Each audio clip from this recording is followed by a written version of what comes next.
nesta série de programas é inevitável contarmos sempre com a presença do responsável da freguesia, neste caso Presidente de Junta, e é com Américo Pereira que estamos agora aqui. Senhor Presidente, muito boa tarde, obrigado por se juntar a nós.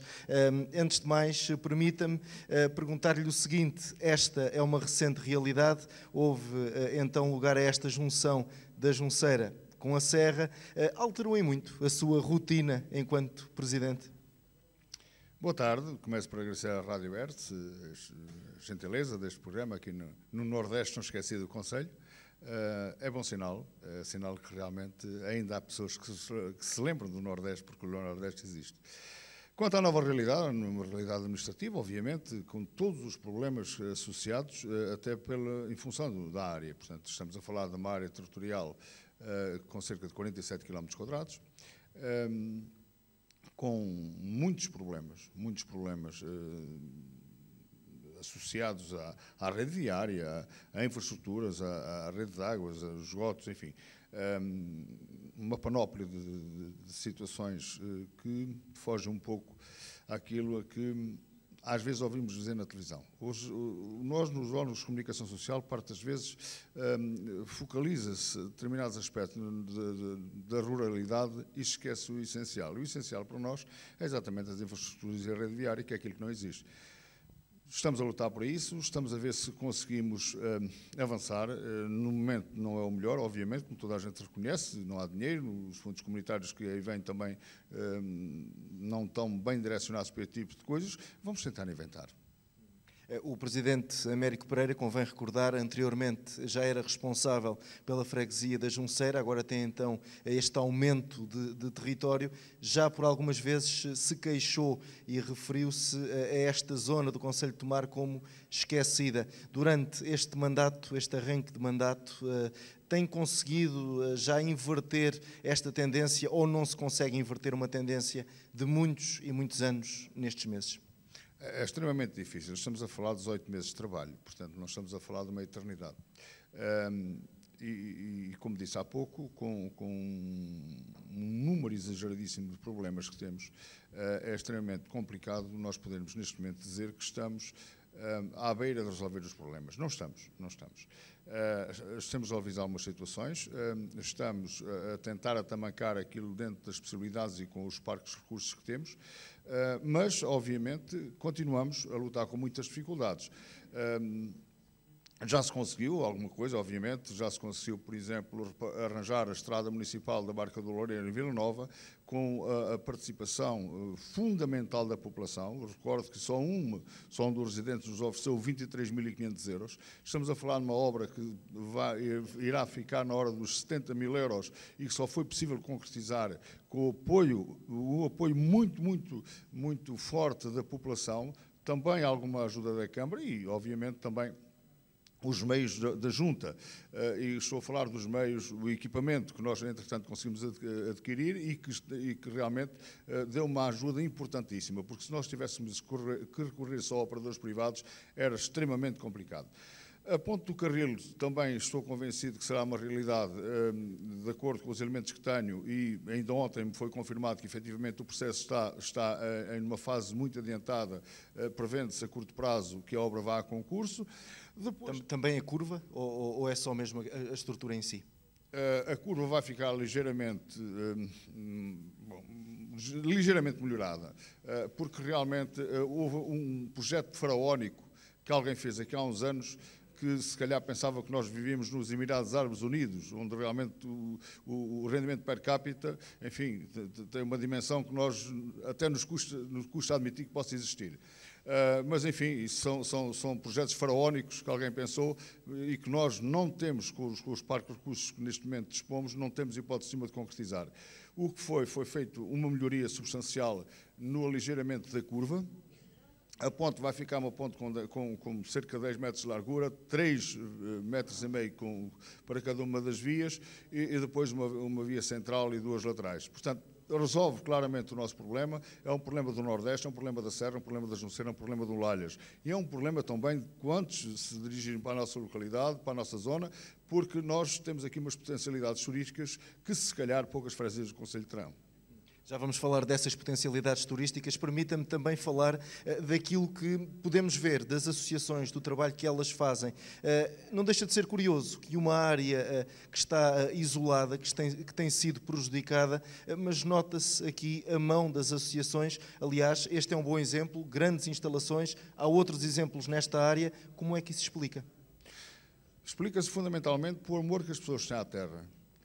As pessoas que saíram desta região do concelho, e se calhar na ordem dos 70%, 80% ou até mais por cento, que se deslocaram para Lisboa e que se envolveram na área da construção civil, nunca esqueceram as suas origens. E tem sido exatamente com a ajuda dessas pessoas, enfim, o momento agora também não é o melhor, como toda a gente sabe, mas ao longo dos tempos foi exatamente esse sem número de patos bravos, por assim dizer, porque esta é a verdadeira origem dos patos bravos. Este é o verdadeiro ninho dos patos bravos. A Serra, a Junceira e Olalhas, também São Pedro, mas fundamentalmente a Serra, a Junceira e Olalhas é o verdadeiro ninho dos patos bravos. E eles nunca perderam exatamente o norte e souberam muito bem aquilo que queriam. E o que queriam? Melhorar as condições de vida das terras onde nasceram. E por isso mesmo foi possível edificar um conjunto de associações. Nós temos 12 associações neste momento na área da União de Freguesias Serra e Junceira, umas com mais dinâmica, outras com menos dinâmica, mas o que não deixa de ser verdade é que elas, quase todas, têm vida e têm uma vida muito ativa. Não será aquela vida que nós desejaríamos, porque também é verdade. Aqui não se conta com os subsídios do Estado. Aqui não se conta com os subsídios municipais. Aqui conta-se com a dedicação, com o esforço e com o amor de cada um. As pessoas envolvem-se por si só. Porque, infelizmente, se nós fôssemos a ver, se estivéssemos à espera dos subsídios estatais ou até municipais, de certeza absoluta que nós hoje, se calhar, não teríamos meia dúzia de associações. Se temos 12, e 12, como digo, bem servidas em todos os aspectos, nomeadamente a nível de instalações. Ou seja, numa relação entre as associações e a junta de freguesia, não há aquele constante bater à porta para pedir subsídios. Há trabalho à vista e na procura dessas condições, desse financiamento para as atividades normais. Aqui na nossa realidade é uma situação perfeitamente diferente. Eu diria mais. Aqui não são as associações que batem à porta da junta, é a junta que bate à porta das associações. E porquê? Porque nós funcionamos a equipa. Nós funcionamos de forma convergente em tudo aquilo que diga respeito, quer à nossa comunidade a nível de freguesia, quer àquilo que diga respeito ao nível do concelho. Desde a festa templária, passando pela festa dos tabuleiros. A junta assenta o seu trabalho na dinâmica das associações e as associações colaboram, as associações são ativas, as associações estão presentes. As associações, quase que direi, são a pedra de toque que falta em muitos locais, exatamente para despoletar este amor portomar, este amor templário, que é interessantíssimo. E eu gostaria até que no Conselho em geral esta forma de estar e de viver fosse mais alargada, que se calhar poderíamos ter um Conselho bem melhor que aquilo que temos. Já vimos que as associações têm presente e têm futuro. Os jovens interessam-se pelo dia-a-dia das associações? Normalmente as pessoas costumam dizer, mas já o meu avô dizia isso. O meu avô dizia, quando esta geração morrer, isto vai ser o fim do mundo. Os nossos pais seguiram, enfim, os mesmos caminhos, afinados pelo mesmo diapasão. E hoje ainda continua a haver essa tendência. Eu penso que hoje a juventude, se calhar de uma forma diferente, tem um dinamismo que às vezes é difícil de ser perceptível. É óbvio que nem tudo corre bem, mas nunca correu, agora também não vai correr bem. E quando se diz a juventude não tem interesse, então é preciso estimulá-la, é preciso chamá-la a terreiro, é preciso dizer-lhe que nós temos um legado dos nossos antepassados, nós temos um legado que vem através de gerações e que se eles o não agarrarem, enfim, ele perde-se. E ninguém, de certeza absoluta, não haverá jovem nenhum que esteja interessado em perder o seu legado. E por isso mesmo eu tenho uma convicção muito forte de que realmente as associações estão na mão dos jovens e eles, sim, eles vão ser o futuro. Esta é uma questão que habitualmente fazemos nestes programas e já que estamos a falar em jovens, tem havido fatores que possam seduzir esses mesmos jovens a assentarem arraiais aqui nesta área? Bom, infelizmente não. Como toda a gente sabe, nós vivemos numa área de serviços. Nós não temos indústria, nós não temos comércio, nós não temos nada que fixe a juventude. Depois temos aqui um grande problema, não é? Enquanto, por exemplo, a freguesia da Junceira tem um aumento demográfico, a freguesia da Serra tem um decréscimo demográfico. E tudo isto se prende tão só com a distância. Aquilo que os separa entre o local de trabalho e o local de residência. É óbvio que eu não posso estar à espera que uma pessoa que vá residir para o Espinheiro para trabalhar no entroncamento. Não é possível. No momento atual não é possível, porque não há transportes e mesmo que as pessoas recorram aos seus transportes particulares, não são compatíveis com os rendimentos que têm, a deslocação diária para esse tipo. Portanto, o que é que se pretende? Isto é um pouco como aquilo que acontece no país. Há o deslocamento das populações para o litoral. Aqui, no Nordeste, há o deslocamento da fixação de pessoas para mais perto da cidade. Não é por acaso, por exemplo, o Carril, que neste momento, em termos de PDM, poderá ter um aumento de cerca de 7 hectares, continua a ser o lugar onde está o maior número de fixação de casais jovens. Em contraposição, nós vamos a muitos lugares da área de freguesias da Serra Junceira, onde não nascem crianças nem se fixam jovens. No Carril há de tudo um pouco. Fixam-se casais jovens e há crianças. E isso é muito importante. Mas este fator não é porque realmente os ares do Carril são melhores ou porque os pinheiros dão uma flor vermelha. Não é nada disso. Fixa-se tão só porque estão a 500 metros da A13, estão a menos de 5 km da cidade e estão, como costuma dizer, estão à distância de um clique. Isto é, do Carril para Lisboa, as pessoas saem dali e, passado 1h20, estão em Lisboa. Se calhar uma pessoa que resida em Vila Nova da Serra, ou que resida no Espinheiro, ou que resida noutro local, só com a estrada miserável, por exemplo, que liga neste momento a Serra ao Outeiro, só aí vai perder quase, que direi, metade do tempo que demoraria daqui para Lisboa. Dos mais jovens, para quem tem mais idade, estamos também numa união de freguesias que tem estruturas, e já vamos poder ver em reportagens mais à frente, que tem estruturas que olham para quem mais necessita de acompanhamento. É exatamente, isso encaixa na perfeição daquilo que eu disse anteriormente. É o amor desta população pela sua terra. As pessoas não saíram daqui zangadas com a terra. As pessoas saíram daqui na esperança de criar melhores condições de vida para criar também para os seus concidadãos aquilo que eles conseguem nos sítios onde se fixaram. E por isso mesmo foi possível, com este conjunto, com este dinamismo, com este empenho, com esta dedicação das pessoas oriundas deste local, construir, quase direi, pedra a pedra, 2 IPSS que serão claramente das melhores do país. Não tenho dúvida nenhuma também que sem grandes apoios estatais, quando digo em termos de estruturas, obviamente que agora tem que funcionar, em rede com a Segurança Social e tudo mais, mas o que é importante foi o montante. O que é importante é as pessoas tomarem a iniciativa de arrancar com a obra. E aí sim, as pessoas, cada uma delas deu aquilo que pôde, cada uma delas ainda hoje dá o seu esforço, dá a sua dedicação e olha, nestas instituições, que são as maiores entidades empregadoras da região, que não tenho dúvida nenhuma, que não há em mais sítio nenhum no distrito uma freguesia onde disponha, por exemplo, com 150 camas. Nós temos várias valências nessas IPSS, como certamente irão ter a oportunidade de recolher estes elementos.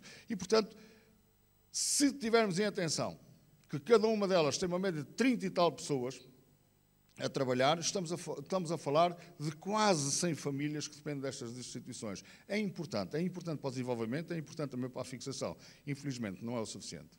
Presidente, mesmo para acabar, quem quiser visitar esta União de Freguesias, onde é que não pode deixar de ir? Bom, é assim, eu gostaria também de chamar aqui a atenção mais um pormenor, que é assim, nós temos, a União de Freguesias Serra Junceira tem quase 100 km de margem. Entre aquelas reentrâncias, aquelas ansiadas, são quase 100 km mais. São lindos paradisíacos, lindos sítios espetaculares. É óbvio que muitos deles estão degradados. E estão degradados pela mão humana. Estão degradados pelas obras clandestinas. Estão degradados pela falta de controle. E por isso mesmo eu estou convencido que no futuro as coisas terão a inverter. E de hoje para amanhã, creio eu que na Ilha do Lombo vamos ter um investimento importantíssimo, se entretanto for possível ultrapassar hoje os constrangimentos que estão a existir, nomeadamente no que diz respeito ao aumento de volumetria Estamos a trabalhar, quer a Junta da União de Freguesias, quer a Câmara, que ainda esta semana tivemos uma reunião em Lisboa com o Sr. Subsecretário de Estado do Turismo, no sentido de tentarmos suspender o PAUAC por forma a viabilizar que um investimento, que é um investimento importantíssimo, não só para a União de Freguesias, como também para a região, para o Conselho e para o país. É, se calhar, a única ilha com estas características que existe no país, e é importante que as pessoas tenham a coragem de o reconhecer e de acarinhar. Estamos na presença de uma obra que vai ser certamente uma obra que vai revolucionar por completo todo o Nordeste. Se ela for concretizada, são muitos milhões de euros que vão ser investidos e com uma outra particularidade, sem recurso a financiamentos.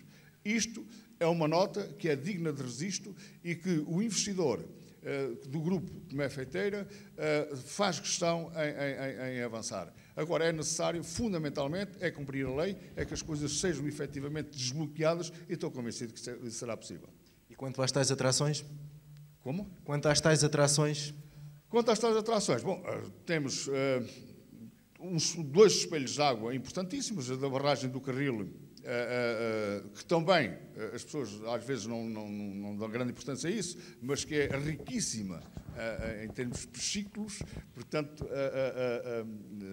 onde há muito a chegar. É evidente que aquilo está condicionado, há alguns constrangimentos, enfim, eu nunca percebi muito bem isto, como é que os bens públicos são dados assim de bandeja a particulares, mas este é o país que temos. Isto é um país, o nosso país é muito complicado, tem algumas assimetrias que é difícil de controlar. E depois temos, obviamente, o espelho de água da barragem do Castelo de Bode, que dá para tudo e mais alguma coisa. Quem gosta de esportes náuticos, quem gosta de água, quem gosta de lazer, quem gosta de viver na natureza, acho que realmente tem os espaços por excelência nesta zona paradisíaca do Conselho.